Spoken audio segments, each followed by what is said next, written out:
네, 오늘 말씀의 제목은 우리의 인생을 무엇으로 채울 것인가, 우리의 인생을 무엇으로 채울 것인가 라는 말씀의 제목입니다. 제가 오늘 본문으로 설교를 준비하면서요, 문득 떠오르는 예화가 있었습니다. 그래서 그 예화를 말씀드리면서 오늘 말씀을 시작하려고 합니다. 여러분, TV 프로그램 중에서 세상에 이런 일이라는 TV 프로그램이 있습니다. 여러분 보신 적 있으십니까? 아직도 하는 걸로 알고 있어요. 그죠? 네.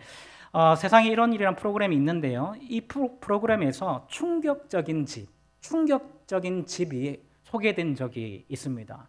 사진을 한번 보시면요. 이 집인데요. 일명 이 집이 쓰레기 집으로 유명합니다. 그래서 세상에 이런 일이, 그리고 쓰레기 집을 검색하시면 여러분 이런 사진들이 뜨게 되는데, 다음 사진을 넘겨주시면 다른 각도에서 찍은 사진입니다. 여러분 보시면 알겠지만 저 집의 쓰레기 양이요, 엄청납니다. 정말 엄청납니다. 여러분, 이 집이 왜 이렇게 쓰레기가 가득한 집이 되었을까요? 그 이유는요, 여러분 다음 사진 한번 넘겨주시면, 요거 말고요, 할아버지 나온 사진 있죠? 네. 여러분, 이분이 이 집에 사시는 분이신데요, 실명을 거론하지는 않겠습니다. 프라이버시가 있기 때문에. 이분이 거리에 있는 쓰레기들이 있잖아요. 그 쓰레기들을 주워와서 이 집을 채웠기 때문에 지금 이 집이 이런 상황이 되었던 것입니다. 여러분, 그것도 몇 년 동안이나 이 쓰레기를 주워 오셨냐 하면요, 여러분 몇 년 정도 주워 오셨을 것 같아요? 이 정도 되려면? 왜? 예, 10년은 넘어 보이죠. 여러분, 이 할아버지께서, 이 어르신께서 몇 년 동안이나 쓰레기를 주워 오셨냐면요, 17년 동안이나 매일 하루도 빠지지 않고 비가 오나 눈이 오나 나가서 쓰레기들을 가지고 와서 이 집을 채웠다고 합니다. 여러분, 이 집이 과연 죄 기능을 할 수 있을까요? 당연히 안 되겠죠. 여러분, 이미지를 다시 한번 보여주시면 거기에 남자 한 분이 앉아 있는 사진이 있습니다. 여러분, 여기에 보면 쓰레기가 하도 많으니까요, 앉을 데가 없는 거예요. 여러분, 그러니까 집이 집 기능을 하지 못할 정도로 쓰레기로 가득 찬 집이 되었다는 것입니다. 잠도 제대로 잘 수 없었고요, 밥도 제대로 먹을 수 없었고요, 물도 제대로 쓸 수 없는 그런 집이 되었다는 것이죠. 여러분, 그러면 이런 궁금증이 생깁니다. 도대체 이 어르신은 왜 이렇게 하셨을까요? 왜 이렇게 쓰레기로 자신의 집을 가득 채우셨을까요? 나중에 알고 보니까요, 이 할아버지가 이렇게 쓰레기를 모았던 데에는 이유가 있었습니다. 여러분, 원래 이분은요, 이 어르신은 평생 동안 농사를 했던 분이라고 하십니다. 그런데 17년 전에 어떤 일이 있었냐 하면 아들이 병에 걸린 거예요. 것입니다. 멀쩡하게 대학을 졸업하고요, 직장을 잘 다니던 아들이 어느 날부터요, 정신이 이상해지고요, 자기 앞가림을 못할 정도가 되었다고 합니다. 그때부터 이 어르신께서 재활용 쓰레기들을 저렇게 모았다고 합니다. 왜냐하면요, 나중에 이 쓰레기들이 아들에게 도움이 될 거라고 생각하고요, 그 쓰레기를 아들에게 유산으로 남겨주려고 눈에 불을 켜고 비가 오나 눈이 오나 그렇게 쓰레기를 모았다고 합니다. 그런데 여러분, 아무리 좋은 쓰레기라 할지라도 결국 그것은 무엇에 불과합니까? 쓰레기에 불과하죠. 그 쓰레기들이 아무리 많이 모여 있다 할지라도 그것은 쓰레기에 불과합니다. 그런데도 이 할아버지는요, 오직 아들을 위한 마음으로 그 쓰레기들을 모으고 또 모아서 집이 제 기능을 할 수 없을 정도로 엉망으로 만들었다는 것입니다. 여러분, 저 쓰레기들이 과연 아들에게 도움이 되었을까요? 여러분, 어떻게 생각하세요? 아들에게 도움이 되었을까요? 나중에 이 쓰레기는요, 결국에는 다 버려졌습니다. 여러분, 총 인원 226명이 동원이 되었어요. 3일 밤낮으로 치워서 겨우 집을 정리를 했는데요, 이때 수거된 쓰레기의 양이 얼마였냐 하면 150톤 정도 되었다고 합니다. 여러분, 결국에 이 쓰레기는 이렇게 버려지는 것입니다. 그런데 여러분, 저는 이 시간 한번 생각해 봤으면 좋겠는 것은, 여러분 혹시 우리가 영적으로 이런 인생을 살고 있지는 않는지를 한번 생각해 보기를 원합니다. 여러분, 우리의 영적인 눈이 닫혀 있었어요. 이 할아버지와 마찬가지로요. 영적으로 깜깜이가 되어서 무엇이 귀한 것인지, 무엇이 쓰레기인지 구분하지 못해서 하나님 앞에서 아무런 가치 없고 쓸모없는 것들로 우리의 인생을 가득 채우면서 그렇게 살아가고 있지는 않습니까? 그래서 우리 자녀들에게도 정말 좋은 믿음의 유산을 남겨주는 것이 아니라요, 정말 이 세상에서 썩어지고 없어질 것들을 우리 자녀들에게 남겨주면서 그렇게 살아가고 있지는 않는지를 한번 생각해 볼 수 있었으면 좋겠습니다. 사랑하는 여러분, 만약 우리 중에 그런 분들이 계시다면 저는 이 시간 우리의 인생에서 가장 가치 있는 것이 무엇인지를 깨달아 알 수 있기를 주님의 이름으로 축복합니다. 그래서 오늘 말씀을 통해서 어떻게 하면 우리의 삶을 가장 귀한 것으로 채우는 삶을 살 수 있는지, 또 어떻게 하면 그 귀한 믿음의 유산들을 우리 자녀들에게 잘 전달해 주는 삶을 살 수 있는지를 알아보고 말씀을 마치려고 합니다. 바라기는 이 시간을 통해서 저와 여러분의 삶과 여러분의 자녀의 삶을 가장 가치 있는 것으로 채우기로 결단하는 은혜가 저와 여러분들에게 있기를 주님의 이름으로 축복합니다. 먼저 오늘 본문을 보시면요, 바울은 과거의 자랑을 버리고 그리스도를 얻었다라고 자랑하고 있다는 것을 알 수 있습니다. 여러분, 7절과 8절 말씀인데요, 자막에 나와 있는 부분까지만 우리가 한번 읽어보도록 하겠습니다. 시작. 그러나 무엇이든지 내게 유익하던 것을 내가 그리스도를 위하여 다 해로 여길 뿐더러 또한 모든 것을 해로 여김은, 이렇게 말씀하고 있습니다. 여러분, 여기에서 바울은요, 내게 유익하던 것을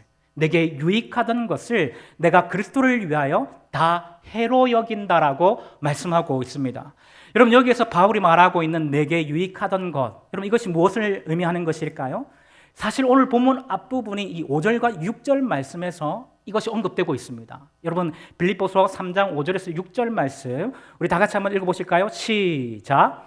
나는 8일 만에 할례를 받고 이스라엘 족속이요 베냐민 지파요 히브리인 중에 히브리인이요 율법으로는 바리새인이요 열심히는 교회를 박해하고 율법의 의로는 흠이 없는 자라라고 말씀하고 있습니다. 여러분, 여기에 언급되고 있는 것들이 바울이 유익하게 여기면서 자랑했던 것들인데요, 그게 뭐냐면 첫 번째는 바울은요, 난지 8일 만에 할례를 받고 이스라엘 족속이라는 것을 자랑했습니다. 여러분, 이게 무엇을 의미하냐면요, 자신이, 이 바울이 정통 유대인이라는 것을 자랑했다라는 것입니다. 여러분, 당시에는 유대교로 개종한 이 이방인들이 있었는데요, 많이 있었는데 성인이 되었을 때야 비로소 이 사람들은 할례를 받을 수 있었다라고 합니다. 그렇기 때문에 정통 유대인으로서 8일 만에 할례를 받는 것은 굉장히 명예로운 일로 여겨졌다라고 합니다. 그래서 바울은 난지 8일 만에 할례를 받고 이스라엘 족속이라는 것을 자랑했던 것입니다. 두 번째로 바울은 자신이 이 베냐민 지파라는 것을 자랑했습니다. 여러분, 이것은 바울이요, 자신의 가문을 이스라엘의 첫 번째 왕을 배출한 귀족 가문인 것을 자랑했다라는 것입니다. 그리고 세 번째는 뭐냐면요, 히브리인 중에 히브리인이요 율법의 의로는 흠이 없는 자라는 것을 자랑했다라고 말씀하고 있습니다. 여러분, 이 모든 것들이 바울이 이전에 자랑했던 것들, 유익하게 여겼던 것들이라고 볼 수 있습니다. 여러분, 그런데 그렇게 유익하다라고 자랑했던 모든 것들을 바울이 어떻게 했다고 말씀하고 있냐면요, 이제는 그리스도를 위하여 다 해로 여긴다라고 말씀하고 있습니다. 그래서 8절 말씀해 보면 내가 그리스도를 얻기 위해서 그 모든 것들을 배설물로 여긴다라고 말씀하고 있습니다. 여러분, 여기에 나오는 이 배설물은요, 원어적으로 보면 개에게나 던져줄 쓰레기를 의미한다라고 합니다. 그러니까 지금 바울은 그리스도를 얻기 위해서 이전에 자기가 자랑했던 모든 것들을, 자기에게 유익했던 모든 것들을 개에게나 던져줄 쓰레기로 여긴다라고 고백하고 있다는 것입니다. 여러분, 왜 그럴까요? 여러분, 그 이유가 8절에 나와 있는데요, 왜냐하면 그리스도를 아는 지식이 가장 고상하기 때문입니다. 여러분, 8절 말씀해 보시면 이렇게 바울이 고백합니다. 우리 다 같이 이 말씀 한번 읽어보실까요? 시작. 내 주 그리스도 예수를 아는 지식이 가장 고상하기 때문이라. 사랑하는 여러분, 이 고백이 저와 여러분의 고백이 될 수 있기를 주님의 이름으로 축복합니다. 여러분, 그렇다면 왜 그리스도를 아는 지식이 가장 고상한 것일까요? 여러분, 그 이유는 예수 그리스도를 믿을 때에만, 여러분 다른 방법으로는 안 되는 거예요. 예수 그리스도를 믿을 때에만 하나님이 주시는 의를 얻을 수 있기 때문입니다. 여러분, 9절에서 말씀하고 있는데요. 우리 9절 말씀 다 같이 한번 읽어보실까요? 시작. 내가 가진 의는 율법에서 난 것이 아니요 오직 그리스도를 믿음으로 말미암은 것이니 곧 믿음으로 하나님께로부터 난 의라. 이렇게 말씀하고 있습니다. 여러분, 여기에 보면 바울이 뭐라고 얘기하고 있냐면요, 자신이 의롭게 된 이유가 율법 때문이 아니라고 말씀하고 있습니다. 그리스도를 믿음으로 말미암아 하나님께로부터 얻게 된 의라고 말씀하고 있습니다. 여러분, 여기에서 이 의는요, 구원에 있어서 굉장히 중요한 개념입니다. 이 의라는 개념이 구원에 있어서 굉장히 중요한 개념입니다. 왜냐하면 당시 유대인들은요, 사람들이 죄를 지어서 구원을 얻지 못하는 이유가 의가 부족해서 그런 것이라고 생각했기 때문입니다. 여러분, 단순히 죄를 지어서 구원을 얻지 못한다 이게 아니고요, 죄를 지어서 구원을 얻지 못하는 이유가 의가 부족하기 때문이다라고 생각했다라는 것입니다. 그래서 바리새인들은 그 의를 채우기 위해서 어떻게 했습니까? 율법을 지키는 것을 강조했죠. 그렇게 되면 부족한 의가 채워질 것이라고 생각을 했습니다. 그런데 여러분, 바울이요, 다메섹 도상에서 부활하신 예수님을 만난 이후에 무엇을 깨달았습니까? 그렇게 율법을 통해서는 절대로 사람이 의롭게 될 수가 없고 오직 예수님을 믿을 때에만이 의롭게 된다라는 것을 깨닫게 된 것입니다. 여러분, 이것을 신학적으로 이신득이라고 말하지 않습니까? 여러분, 그래서 바울은 예수님을 얻기 위해서 과거에 자신이 자랑했던 그 모든 것들을, 여러분, 혈통과 가문과 모든 율법적인 의를 배설물과 같이 버렸다라고 그렇게 고백하고 있는 것입니다. 사랑하는 여러분, 이것을 통해서 우리는 오늘 본문이 주는 중요한 교훈을 알 수 있는데요. 여러분, 크게 두 가지입니다. 첫 번째는 뭐냐면 믿음의 사람에게는 가장 가치 있는 것들을 분별할 수 있는 눈이 있어야 한다는 사실입니다. 여러분, 믿음의 사람에게 무엇이 있어야 된다라고요? 가치를 판단할 수 있는, 가장 가치 있는 것을 볼 수 있는 믿음의 눈이 필요하다는 사실입니다. 마치 바울이 다메섹 도상에서 부활하신 예수님을 만난 이후에 믿음으로 세상을 새롭게 해석하고 가치를 판단했던 것처럼 일단 우리에게 이 믿음의 눈이 있어야 된다는 것입니다. 여러분, 우리가 흔히 표현을 할 때에 사람의 몸을 10이라고 한다면 그 중에서 눈을 몇이라고 표현합니까, 여러분? 9라고 표현하죠. 우리 몸 중에서 눈이 9라고 표현할 정도로 그렇게 중요하다라고 우리는 일반적으로 말을 합니다. 여러분, 영적으로도 마찬가지예요. 믿음의 세계에서도 마찬가지입니다. 여러분, 믿음의 세계에서 제일 중요한 게 뭐냐면 믿음의 눈이 열리는 것입니다. 믿음의 눈이 열릴 때에 비로소 우리가 하나님을 바라볼 수 있기 때문에, 우리의 구원자 되신 그 주님을 바라보고 그 주님을 붙들 수 있기 때문에 이 믿음의 눈이 열려지는 것이 너무나도 중요한데, 여러분, 바울이 그 믿음의 눈이 열렸기 때문에 지금 이전에 자기가 그렇게 자랑했었던 그 모든 유익한 것들을 이제는 버리겠노라고 그렇게 고백하고 있는 것입니다. 사랑하는 여러분, 저는 저와 여러분이 이 믿음의 눈을 가질 수 있기를 주님의 이름으로 축복합니다. 이 믿음의 눈을 가지고 이 세상의 모든 것들, 그 모든 것들을 믿음의 가치로 판단하는 저와 여러분들 될 수 있기를 주님의 이름으로 축복합니다. 두 번째로 바울은요, 가장 고귀한 것을 얻기 위해서 쓸데없는 것들을 과감히 버릴 줄 알아야 한다라고 그렇게 말씀하면서 오늘 본문에서 그렇게 고백하고 있습니다. 여러분, 가장 가치 있는 것을 얻기 위해서 가치 없는 것들을 과감히 버릴 줄 아는 것이 참된 믿음입니다. 여러분, 꼭 기억하시기를 바랍니다. 그래서 바울은 가장 고귀한 예수님을 얻기 위해서 그 전에 유익하던 것들을 배설물로 여기고요, 버렸다라고 고백하고 있는 것입니다. 사랑하는 여러분, 믿음은 이런 것입니다. 하나님이 가장 귀하다면, 우리 주님이 가장 귀하다면 그 가장 귀한 것들을 위해서 과감히, 그것이 아무리 우리에게 유익하던 것일지라도 버릴 줄 아는 것이 믿음인 줄로 믿으시길 바랍니다. 여러분, 사실 구약의 이스라엘 백성들이요, 제일 안 됐던 것이 바로 이거였습니다. 그래서 구약을 보면요, 하나님이 이스라엘 백성들을 책망할 때에 반복적으로 등장하는 표현이 있는데요, 그게 뭐냐면 너희가 나를 버렸다라는 표현입니다. 그런데 여러분, 아이러니하게도 여러분, 이스라엘 백성들이 하나님을 버린 적은 없었습니다. 여러분, 엄밀하게 말하면 이스라엘 백성들이 하나님을 버린 것이 아니고요, 하나님과 우상을 같이 섬겼던 것입니다. 다시 말해서 하나님과 우상을 같은 위치에 두고요, 같은 가치로 여겼다는 것입니다. 그런데 그것을 하나님이 어떻게 평가하신다라고요? 너희가 나를 버렸구나. 너희가 나를 버렸구나라고 평가하신다라는 것입니다. 여러분, 이것이 무엇을 의미할까요? 믿음에서 제일 중요한 것은 가장 가치 있는 것을 선택하는 것이라는 사실입니다. 가장 가치 있는 것을 선택하기 위해서, 다시 말하면 가장 귀한 예수님을 얻기 위해서 우리에게 유익하던 모든 것들을 과감히 포기할 줄 아는 사람이 하나님이 기뻐하는 사람이라는 사실입니다. 여러분, 이 사실을 믿으실 수 있기를 주님의 이름으로 축복합니다. 여러분, 이게 하나님의 나라의 원리입니다. 가장 가치 있는 것을 얻기 위해서 과감히 다른 것들은 포기할 줄 아는 것. 여러분, 이것이 바로 하나님 나라의 원리라는 것입니다. 여러분, 마태복음을 보면 예수님도 이런 비슷한 말씀을 하신 적이 있습니다. 여러분, 마태복음 13장 44절 말씀인데요, 우리가 잘 아는 말씀이죠. 이 말씀 다 같이 한번 읽어봅니다. 시작. 천국은 마치 밭에 감춘 보화 같으니 사람이 이를 발견한 후 숨겨두고 기뻐하며 돌아가서 자기의 소유를 다 팔아 그 밭을 사느니라. 여러분, 45절과 46절 말씀도 우리 다 같이 한번 읽어보겠습니다. 시작. 또 천국은 마치 좋은 진주를 구하는 장사와 같으니 극히 값진 진주 하나를 발견하매 가서 자기의 소유를 다 팔아 그 진주를 사느니라. 여러분, 예수님의 이 말씀을 통해서 여러분, 우리는 무엇을 알 수 있냐면 이 말씀 가운데 공통적으로 주어지는 교훈이 있다는 것을 알 수 있습니다.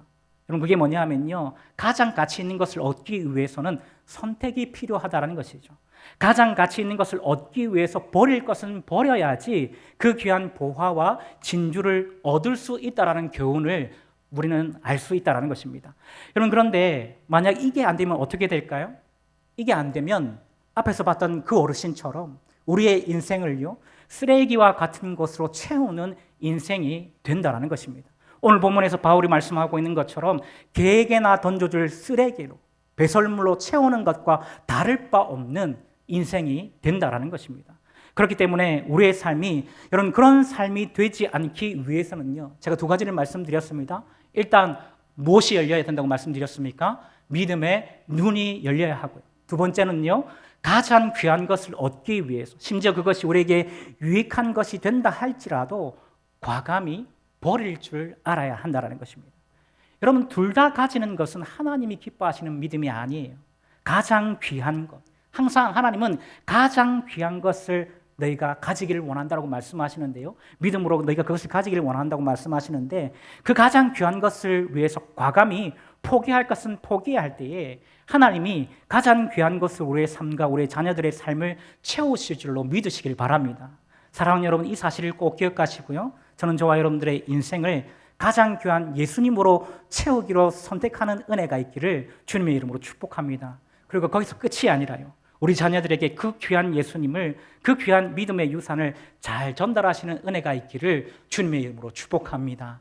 이런 말씀을 정리합니다. 오늘 본문 12절 말씀을 다 같이 한번 읽어보실까요? 시작.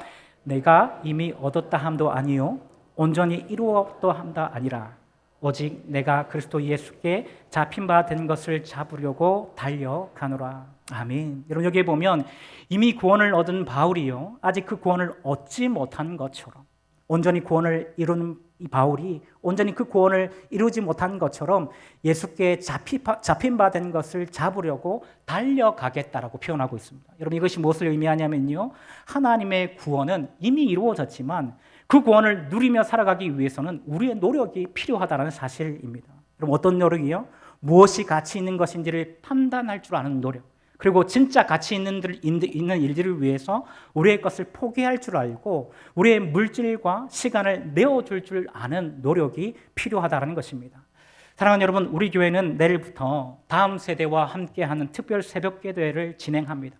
여러분, 정말 귀한 강사님들을 모시고요, 또 담임 목사님과 함께 하반기에 우리의 모든 삶을 관통할, 또 우리의 힘과 능력이 될 말씀을 받게 될 것입니다. 그리고 마지막 날에는 담임 목사님의 안수 기도를 받는 시간을 가지게 될 것입니다. 여러분, 얼마나 값진 시간입니까? 바라기는 저와 여러분들이 이 시간이 얼마나 복된 시간인 줄을 알아서 이 시간을 위해서 과감히 우리의 우선순위를 잘 정리하시고 많은 분들이 함께 참여하셔서 우리의 삶을 예수님으로 채우시는 그 은혜가 있기를 주님의 이름으로 축복합니다. 그리고 우리의 자녀들에게 이 시간을 통해서 믿음의 좋은 유산들을 물려주는 복된 시간이 될 수 있기를 주님의 이름으로 축복합니다. 여러분 옆에 있는 분들과 이렇게 한번 인사하고 말씀을 마쳤으면 좋겠습니다. 내일부터 새벽을 깨웁시다. 다른 분에게 또 이렇게 인사했으면 좋겠습니다. 모자란 잠은 천국에 가서 잡시다. 여러분 아멘이십니까?